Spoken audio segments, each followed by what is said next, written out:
jadi pemimpin yang haus pujian dan gila hormat. Ada pemimpin yang lebih mendengarkan, lebih berpihak kepada karyawan-karyawan itu yang nyenengin hati dia. Yang paling suka muji dia, yang suka ngangkat-ngangkat dia, itu biasanya favoritnya dia. Masalahnya kan gini, orang yang rajin bekerja gak banyak bicara. Orang yang excellent kerjanya, itu gak perlu cari muka. Karya-karyanya akan bicara jauh lebih keras daripada omongannya. Saya menemukan orang-orang yang bermulut besar, karyanya kecil. Orang-orang yang suka cerita-cerita hal-hal yang luar biasa yang dia pernah atau mampu lakukan. Biasanya karyanya nol. Tuhan itu kasih kita 2 telinga Bapak Ibu. Supaya kalau kita dengar masukan, kita tuh dengar kanan dan kiri. Dengar dari kedua pihak. Jangan jadi orang yang kupingnya tipis. Dengar satu orang ngomong kita langsung kepancing emosi, kita nyerang yang lain. Kalau Anda mau jadi pemimpin yang punya pengertian dan bijaksana, Anda harus dengar dari keduanya. Puji nama Tuhan, shalom. Semua sehat? Semua penuh berkat? Amin. Orang yang setia Tuhan pasti bela, katakan amin. Mazmur 145 ayat 18, kita baca sama-sama. Tuhan dekat pada setiap orang yang berseru kepadanya. Pada setiap orang yang berseru kepadanya dalam kesetiaan. Banyak saudara yang setia sama Tuhan. Kesetiaan itu diuji bukan dalam keadaan baik-baik saja. Kesetiaan itu diuji dalam penderitaan, tekanan, dan pergumulan. Katakan amin. Orang kalau lagi sukses, orang kalau lagi tokonya rame, keluarganya happy, sekolahnya oke, semua tuh bilang Tuhan baik gampang. Setia ikut Tuhan itu gampang. Tapi saya melihat kesuksesan juga bisa jadi ujian kesetiaan. Banyak orang waktu susah cari Tuhan sungguh-sungguh, tapi waktu diberkati bilang gak punya waktu buat ke gereja. Tapi saya mengalami di hidup saya bahwa kesetiaan kita kepada Tuhan itu benar-benar diuji di dalam tekanan, penderitaan, penolakan, kemiskinan. Dan bagaimana ketika kita setia sama Tuhan, kita lihat pembelaan Tuhan. Amin. Kita akan belajar dari kitab Daniel. Saya tidak biasa mengupas pasal, tapi hari ini kita belajar dari Daniel 6. Kita lihat ayat yang kedua. Daniel 6 ayat yang kedua. Kita baca sama-sama. Lalu berkenanlah Darius mengangkat 120 wakil-wakil raja atas kerajaannya. Mereka akan ditempatkan di seluruh kerajaan. Membawahi mereka diangkat pula 3 pejabat tinggi. Dan Daniel adalah salah satu dari ketiga orang itu. Kepada merekalah para wakil-wakil raja harus memberi pertanggungan jawab supaya raja jangan dirugikan. 4. Maka Daniel ini melebihi para pejabat tinggi dan para wakil raja itu karena ia mempunyai roh yang luar biasa. Dan raja bermaksud untuk menempatkannya di atas seluruh kerajaannya. Kemudian para pejabat tinggi dan wakil raja itu mencari alasan dakwaan terhadap Daniel dalam hal pemerintahan. Tetapi mereka tidak mendapat alasan apapun atau sesuatu kesalahan. Sebab ia setia dan tidak ada didapati sesuatu kelalaian atau sesuatu kesalahan padanya. Saudara tahu bahwa di dunia ini, dunia gak sebaik yang kita pikir. Bahwa ketika kita berhasil dalam usaha maupun dalam karir kita, pasti ada aja orang yang gak senang sama kita, benar? Dikatakan Daniel adalah seorang punya roh yang luar biasa. Dalam bahasa Inggris dikatakan excellent spirit. Orang yang excellent itu akan kelihatan di tengah jutaan orang. Kenapa? Karena dia akan bekerja dengan cara yang luar biasa. Dia akan menaikkan standar, menaikkan sebuah level. Karena orang yang excellent kalau kerja itu selalu yang terbaik. Dan ditemukan Daniel adalah seorang yang punya spirit of excellence. Dan orang-orang yang dipilih oleh Raja Darius menjadi iri hati. Karena Raja Darius ingin mengangkat Daniel di atas mereka semua. Nah, ketika orang iri hati sama kita, mereka akan berusaha merancangkan yang jahat untuk menjatuhkan kita. Benar gak? Meskipun yang kita lakukan itu baik, orang akan tetap punya maksud gak baik. Jadi jangan heran ketika Anda lebih kaya dari saudara-saudaramu, mereka gak senang sama kamu. Herannya orang yang ngejatuhin kita biasanya orang yang dekat sama kita. Orang-orang yang sejajar dengan kita, yang sejawatan dengan kita. Biasanya yang jatuhin tukang bakmi ya pedagang bakmi yang lain. Benar gak? Nah, yang suka jatuhin pendeta pasti pendeta-pendeta juga. Nah, di dalam dunia perselatan di dunia ini, kita belajar dari firman Tuhan. Jangan takut kalau ada orang yang iri hati dan merencanakan yang jahat kepada kita. Yang kita perlu pastikan kita punya spirit of excellence. Katakan saya harus excellent. Sehingga apapun rencana jahat orang sama kita terbukti setia. Katakan amin. Kita terbukti tidak lalai dan kita tidak punya kesalahan. Mazmur 37 ayat 1. Jangan marah karena orang yang berbuat jahat, kata firman Tuhan. Jangan iri hati kepada orang yang berbuat curang. Sebab mereka segera lisut seperti rumput dan layu seperti tumbuh-tumbuhan hijau. Ayat 3, baca sama-sama. Percayalah kepada Tuhan dan lakukanlah yang baik. Diamlah di negeri dan berlakulah setia. Tetap setia. Tetap setia sama Tuhan. Tetap setia mengerjakan apapun yang Tuhan percayakan di tanganmu. Meskipun orang lain tidak suka sama kamu. Ujian kesetiaan itu termasuk ketika kita berada di tengah-tengah orang-orang yang iri hati dan gak suka sama kita. Mungkin Anda kerja di sebuah perusahaan yang lingkungannya gak nyaman. Karena kamu excellent, teman-temanmu gak suka sama kamu. Tapi bertahanlah di situ. Karena kamu akan ngalamin ketika kamu setia, pembelaan Tuhan nyata di situ. Yang paling penting dalam hidup ini, gak peduli berapa banyak orang yang iri sama kita, yang jahat sama kita. Tapi yang penting ini, kita harus tetap percaya sama Tuhan. Kita harus menyerahkan hidup kita sama Tuhan. Kita gak boleh punya niat jahat sama orang. Jangan balas kejahatan dengan kejahatan. Gak perlu. Izinkan Tuhan yang bela kamu. Percayalah kita punya Tuhan yang setia. Katakan Tuhan setia. Jangan khawatir orang jelek-jelekin kamu. Jangan pusing ketika orang mulai jatuhin kamu, mereka-rekakan yang jahat sama kamu. Orang mulai merencanakan yang jahat sama kamu. Tapi yang kita perlu pastikan gini, apa yang mereka ngomong itu gak benar tentang kita. Karena masalahnya gini, orang boleh ngomongin kita apa aja. Yang kita perlu pastikan yang mereka ngomong itu gak benar tentang kita. Kalau yang mereka ngomong itu gak benar tentang kita gak perlu takut. Kita tetap pastikan kita setia. Orang gak menemukan kelalaian, orang gak menemukan kesalahan. Jangan sampai yang di ngomongin mereka benar. Kadang-kadang orang terlalu sombong dan merasa diri benar. Sehingga ketika orang lain kasih masukan, dia gak mau dengar. Kalau orang gosipin kita cuma perlu periksa. Apakah yang diomongin orang itu benar? Kalau memang yang diomongin orang itu benar, ya kita harus bertobat. Kita harus rendah hati dan mengakui kesalahan. Gak semua omongan yang gak enak itu buruk. Belum tentu semua orang yang ngomongin kita itu iri hati. Bisa aja mereka ngasih tahu kita yang benar, cuma kita yang berasa tinggi hati. Lu ngomong gitu karena lu iri aja sama gua, padahal enggak. Orang-orang yang sayang sama kita juga mungkin akan kasih tahu kita hal-hal yang gak enak di kuping kita. Jangan jadi orang Kristen yang milih-milih khotbah yang enak didengar.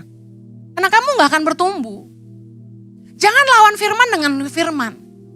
Kalau memang itu teguran, kita harus rendah hati untuk bertobat. Saya kasih tahu, saya punya teman yang kalau ngomong tuh ceplas-ceplos persis saya. Dia negur saya, dia bilang, Henny, lu kalau ngomong tuh jaga mulut lu. Dia gak suka saya terlalu terus terang. Saya orangnya polos aja, kalau lu sahabat gue, lu udah ngerti gue bahwa gue gak akan bungkus kata-kata gue dengan permen dan madu. Gue akan kasih tahu lu apa yang mungkin lu gak suka.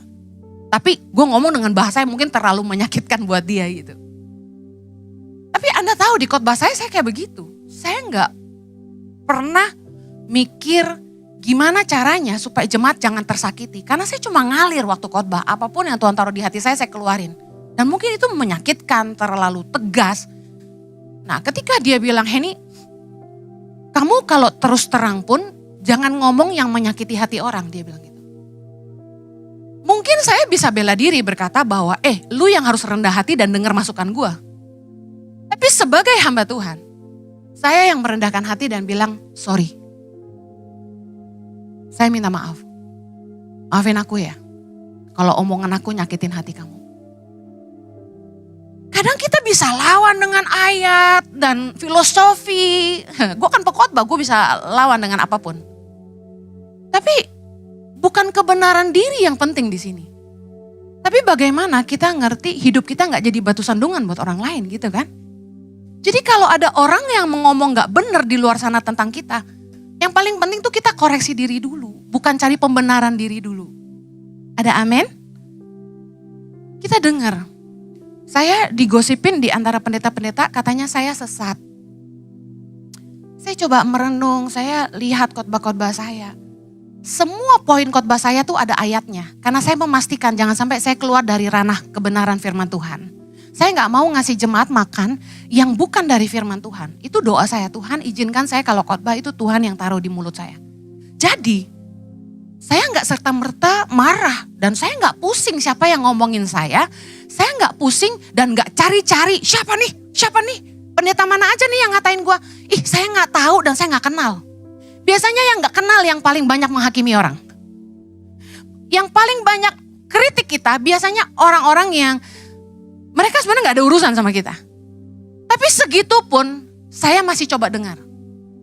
Saya masih coba koreksi diri saya. Tapi saya tidak menjatuhkan siapapun, bukan? Saya tidak pernah nyebut nama pendeta lain di khotbah saya. Anda tahu itu. Jadi jangan marah kalau orang buat jahat sama kamu. Jangan marah orang merencanakan yang jahat. Yang Anda perlu pastikan omongan mereka tidak benar. Daniel tidak bisa dijatuhkan. Karena di dalam pekerjaannya di pemerintahan, mereka tidak menemukan kesalahan. Luar biasa enggak? Saking excellent-nya, tidak ditemukan kelalaian, kesalahan. Kecuali dalam satu hal, Daniel 6, ayat 6. Maka berkatalah orang-orang itu, kita tidak akan mendapat suatu alasan dakwaan terhadap Daniel ini, kecuali dalam hal ibadahnya kepada Allahnya. Orang tuh kalau udah punya niat jahat, saya kasih tahu, sesuatu yang gak menjadi sebuah kesalahan aja mereka bisa bikin jadi kesalahan. Apa salahnya orang beribadah kepada Allah? Tapi bukankah di Indonesia kita mengalami tekanan? Bukankah kekristenan di seluruh dunia mengalami tekanan? Daniel ngalamin hal yang sama. Kemudian mereka mulai mereka-rekakan yang jahat. Mereka putar otak gimana caranya, karena dalam pemerintahan, dalam pekerjaan Daniel gak punya kesalahan. Bagaimana dalam agamanya, dalam imannya kepada Tuhan, cara dia beribadah itu jadi kesalahan. Mereka mulai datang ke Raja Darius dan bilang begini, di ayat yang ke-8, mereka bohong, mereka bilang gini, semua pejabat tinggi kerajaan ini, padahal kan Daniel gak ada di dalamnya. Semua penguasa dan wakil raja, para menteri dan bupati telah mufakat. Berbohong gak? Daniel gak ada di situ. Supaya dikeluarkan kiranya suatu penetapan raja dan ditetapkan suatu larangan agar barang siapa yang dalam 30 hari menyampaikan permohonan kepada salah satu dewa atau manusia kecuali kepada tuanku raja, maka ia akan dilemparkan ke dalam gua singa. Bisa-bisanya mereka mikir kayak gini. Ini jebakan buat raja. Sebagai pemimpin, dengar baik. Hati-hati. Ini jebakan. Biasanya kalau karyawan kita saling iri hati, yang tukang jilat akan ngangkat-ngangkat kita. Tapi kemudian ngejatuhin temennya.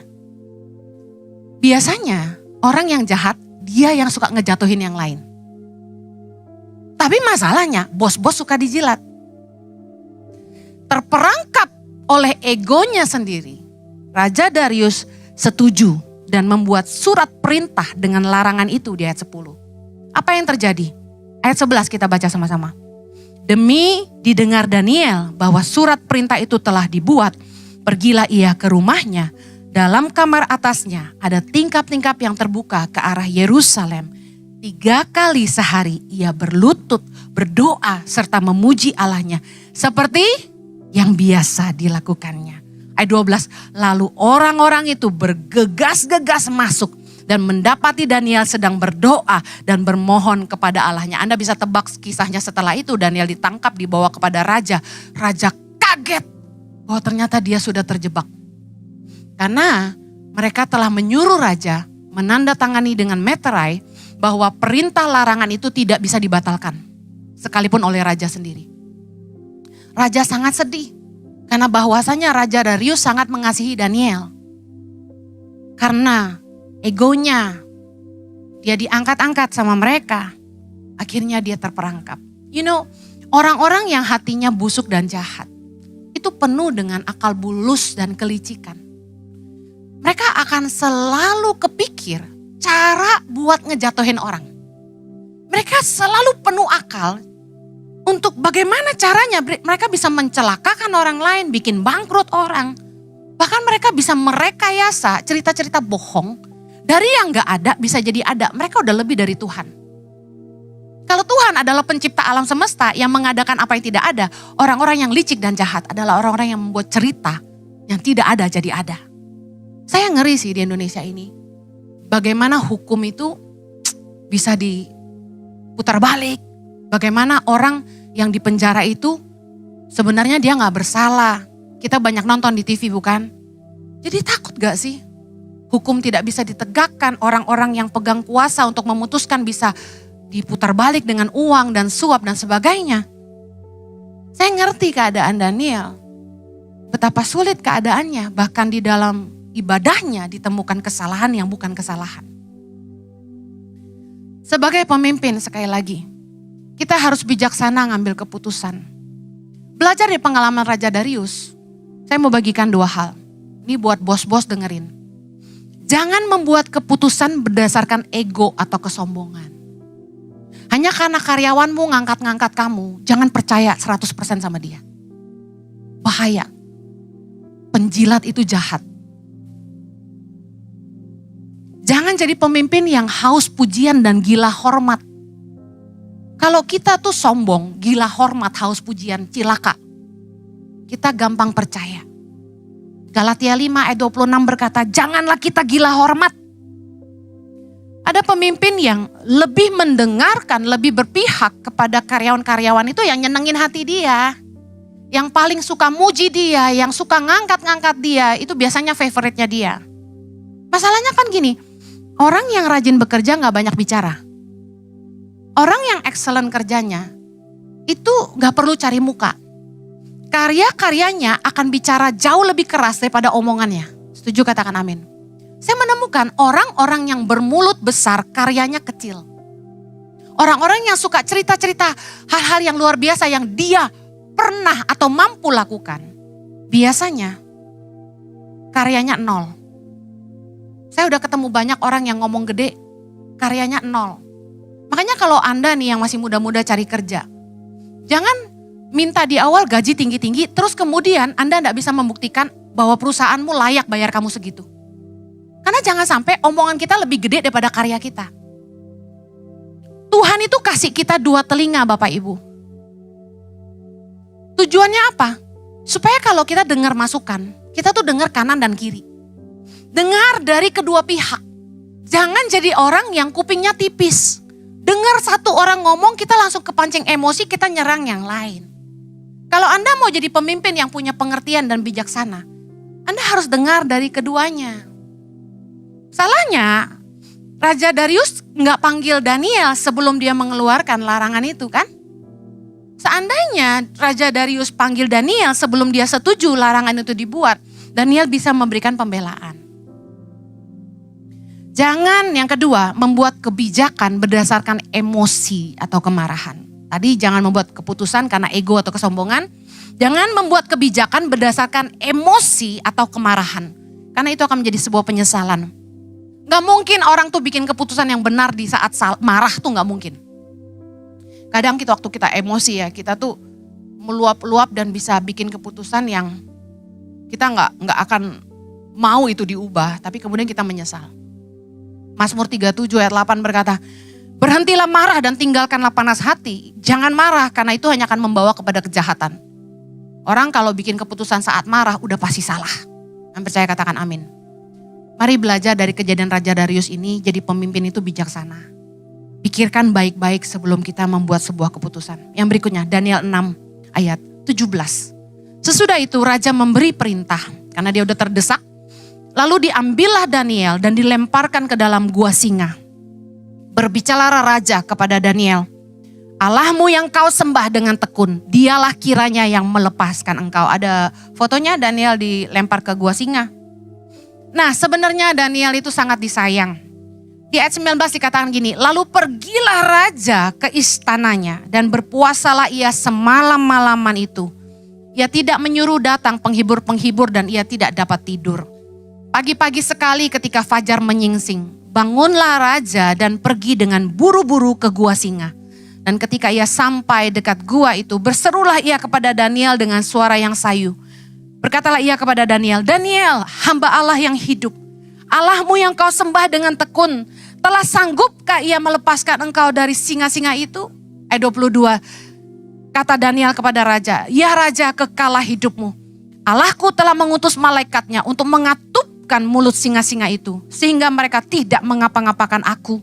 Karena ternyata aku tak bersalah di hadapannya, tapi juga terhadap tuanku ya raja, aku tidak melakukan kejahatan. Lalu sangat sukacitalah raja dan ia memberi perintah supaya Daniel ditarik dari dalam gua itu.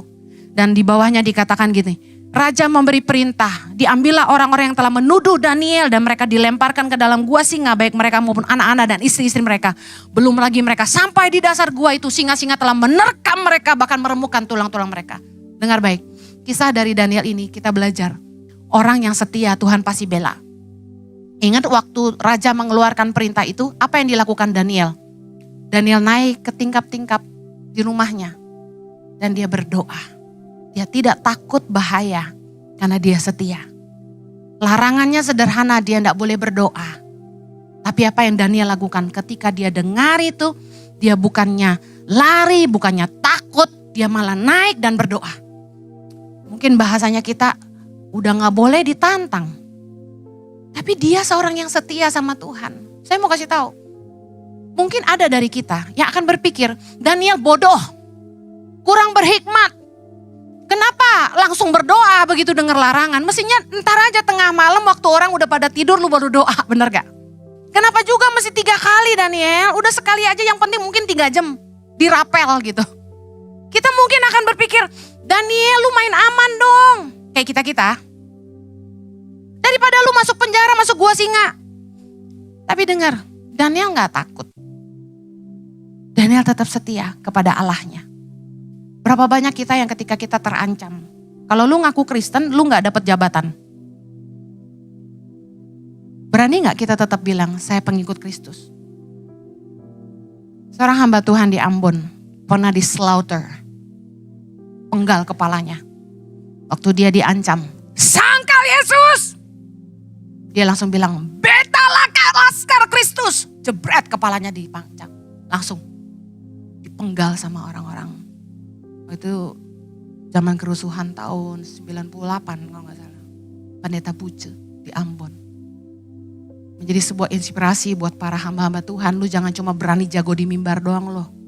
Kalau sampai lu ditantang untuk menyangkal Yesus, Anda maju atau mundur?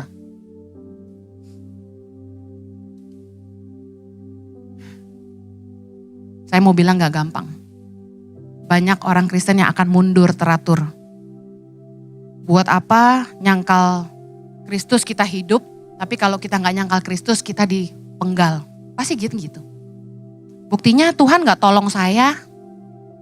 Buktinya Tuhan diem aja tuh waktu pendeta itu dipenggal. Orang Kristen paling banyak bikin excuse. Tapi saya mau kasih tahu, Daniel setia sampai akhir. Dia gak takut. Meskipun tantangannya adalah dia mati. Apa yang terjadi? Tuhan buktikan. Waktu dia dicemplungin ke gua singa, Tuhan melindungi dia. Singa-singa itu tiba-tiba jadi ompong dan jadi kenyang. Mereka gak sentuh Daniel sama sekali. Jujur kalau Anda tanya saya hari ini, itu kisah Daniel. Kalau kejadiannya hari ini kira-kira Bu Heni selamat gak? Saya gak tahu. Tapi kalau saya harus mati sekalipun, saya hanya percaya Tuhan akan bela saya. Apa ruginya? Mati itu tutup mata lihat Yesus. Itu prinsip saya. Buat saya kematian adalah tutup mata lihat Yesus. Gue selesai. Kita yang masih hidup takut mati. Tapi sesungguhnya orang-orang yang sudah bersama dengan Bapa di sorga lihat kita di dunia ini kasihan. Karena hidup kita penuh tantangan, penuh godaan, penuh cobaan. Sakit penyakit adanya di sini. Di sorga sana udah semuanya gak ada. Nah saya percaya ketika Anda setia, ketika Yesus datang kedua kali dan memerintah dalam kerajaan 1000 tahun, kita adalah orang-orang yang akan dipilih Tuhan bersama-sama dengan Dia. Katakan amin. Saya akhiri. Mazmur 37 Ayat 5. Serahkanlah hidupmu kepada Tuhan dan percayalah kepadanya dan ia akan bertindak. Katakan amin. Ia akan memunculkan kebenaranmu seperti terang dan hakmu seperti siang. Baca sama-sama ayat 7. Berdiam dirilah di hadapan Tuhan dan nantikanlah dia. Jangan marah karena orang yang berhasil dalam hidupnya, karena orang yang melakukan tipu daya. Berhentilah marah dan tinggalkanlah panas hati itu. Jangan marah, itu hanya membawa kepada kejahatan. Ayat 9. Sebab orang-orang yang berbuat jahat akan dilenyapkan. Orang-orang yang menanti-nantikan Tuhan akan mewarisi negeri. Saya mau akhiri. Dalam hidupmu kamu akan ngalamin ketemu dengan orang-orang jahat yang berusaha jatoin kamu, iri hati sama kamu. Tapi jangan balas dengan kejahatan. Ingat, jangan pernah marah sama orang jahat. Kita harus tetap percaya kepada Tuhan dan menyerahkan hidup kita kepada Dia dan tetap setia. Yakini Tuhan pasti bela orang yang setia. Di akhir kisah Daniel, dalam Daniel 6, dikatakan Raja Darius bukan hanya mengangkat Darius menjadi orang yang tertinggi di pemerintahannya. Tapi ini yang terjadi. Raja Darius mengumumkan kepada semua orang di seluruh bumi untuk menyembah Allahnya Daniel. Karena Allah Daniel telah membuktikan kuasanya dan mujizatnya di depan mata Raja Darius. Kelihatannya ujian begitu berat dalam hidup kita. Penderitaan menyiksa kita, pergumulan menekan kita. Tapi saya kasih tahu kalau Anda setia, Tuhan bisa bawa penderitaanmu menjadi kesaksian yang mempermuliakan namanya. Amin. Saya tahu bahwa Tuhan pasti akan meluputkan kita dan melakukan mujizatnya dalam hidup kita dengan caranya yang ajaib. Dan yang luar biasa, Tuhan pasti memberikan kemuliaan bagi orang-orang yang setia. Saya mau akhiri. Kalau saya enggak pernah susah, hari ini saya enggak tahu apa yang saya harus khotbahkan sama Anda. Kalau saya enggak pernah dibuang sama orang tua saya enggak bisa punya cerita bagaimana Tuhan menolong saya. Kalau saya enggak pernah mengalami penderitaan, disakiti orang, difitnah orang dan lain sebagainya, saya enggak punya kesaksian apa-apa untuk saya ceritakan kepada Anda. Dan bagaimana saya seorang anak yang dibuang oleh orang tuanya hari ini bisa menyekolahkan ribuan anak di Indonesia. Dan hari ini saya yang dulu selalu dihina, bahkan di jajaran pelayan-pelayan Tuhan di gereja kami, saya gaji terkecil. Dan hari ini Tuhan mengangkat saya dan mempromosikan saya di mata begitu banyak orang, termasuk teman-teman saya. Semua bukan karena saya hebat, saya pintar. Karena menurut saya, apapun yang saya khotbah ini sebenarnya biasa aja. Semua pendeta bisa khotbahkan yang saya khotbahkan. Banyak yang bilang gitu ke saya. Gue heran lu viral, gue dengerin khotbah lu biasa aja. Bener sih, biasa aja. Tapi karena saya punya Tuhan yang luar biasa, Dia buat semuanya indah. Amin. Di tengah-tengah penderitaan dan pergumulan dan semua tekanan yang Anda alami hari ini, jangan goyah, jangan lemah. Percayalah kepada Tuhan dan tetaplah setia. Mari kita berdoa. Bapa di sorga, pakailah segala ujian dan penderitaan dalam hidup kami untuk mempermuliakan nama-Mu. Kami percaya kalau kami setia, Tuhan pasti bela. Tuhan pasti bela. Terima kasih Tuhan. Berikan kekuatan kepada umat-Mu untuk setiap problema yang mereka hadapi dalam hidup mereka masing-masing. Sertailah dan buktikanlah Engkau Allah yang setia. Di dalam nama Yesus kami berdoa. Amen. Yang diberkati katakan haleluya.